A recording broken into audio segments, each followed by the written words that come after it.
everyone. I don't know why I always laugh. This is like my fourth take, and I'm always laughing every time I start this video.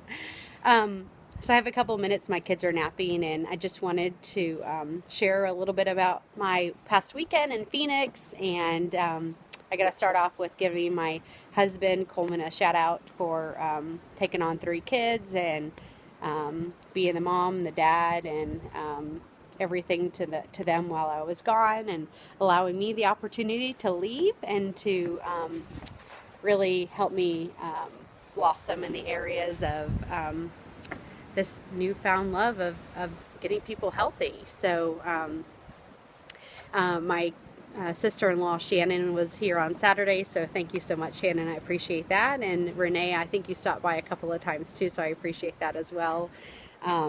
But honestly, just to really bring it back to heart, an RN who's 65, named Wendy Campbell, asked me on the corner of a street in Phoenix what was I going to do with the information that I learned, and I told her that I was going to become a warrior on a mission. So that's what I'm going to do. I'm going to inspire you guys to look at what you're doing, maybe just for yourself personally, or if you have family, how you're affecting their lives. And really just over the next course of the couple of months, I really want to help inspire you to change 1 or 2 or 3 or 4 different things that you have going on. I honestly believe that 3 years ago, what I was feeding my kids was drastically causing them to be sick. My son, who had ear infections, I was feeding him lots of dairy and lots of gluten. And if you don't know anything about those two, definitely research those. Dairy causes a lot of mucus buildup, and babies have eustachian tubes that are like this. So that mucus gets built up, and there's no way to go, nowhere for it to drain. And so what happens is it just infects that tube in the back or their canal. And my medical professionals, my doctors that I saw, I mean, they're great, but they had no nutrition advice for me. They never once told me to change my son's diet. My daughter, who had croup, RSV, and subhematoma emphysema all in the same day, never once did they bring up, what were you feeding your daughter? What things are you, what does a natural dinner look like at your house? Because I would have said it looks like crap.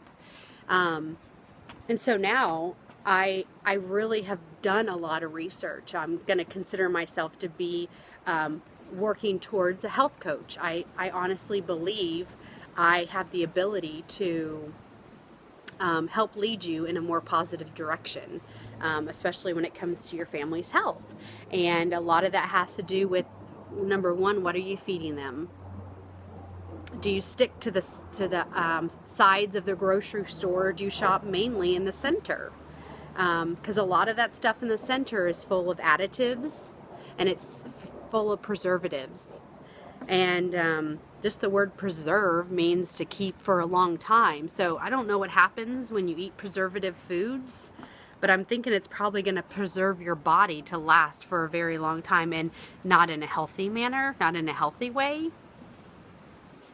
So there's a lot of things that are going to be coming up in the next couple of months. The first one is Dr. Sears. He's coming in town in April, the 22nd, and he is phenomenal. If you don't know who he is, Google him. Google Dr. Sears. Have you ever seen the AskSears.com website? Yeah, my son has an earache. What do I do? Ask Dr. Sears. Ask.com comes up, and yeah, he's phenomenal. And you know what he says? He says that children do not have attention deficits. They have nutrition deficits. We feed them all the amount of calories. They just come from the wrong foods. So I ask you for you to really think about what it is that you're doing and how you can change. So if you want to learn more, I'm going to keep vlogging, so you can stay tuned. But just know that I love you to death, and that's why I share this information. And I think it's beyond the reach of what supplements can do for us. I think it's now going to be what can food do for us and what can we do to heal our bodies with food. And I really want to help educate you on those. So until then, have a fabulous, glorious, amazing Tuesday afternoon. Bye, guys.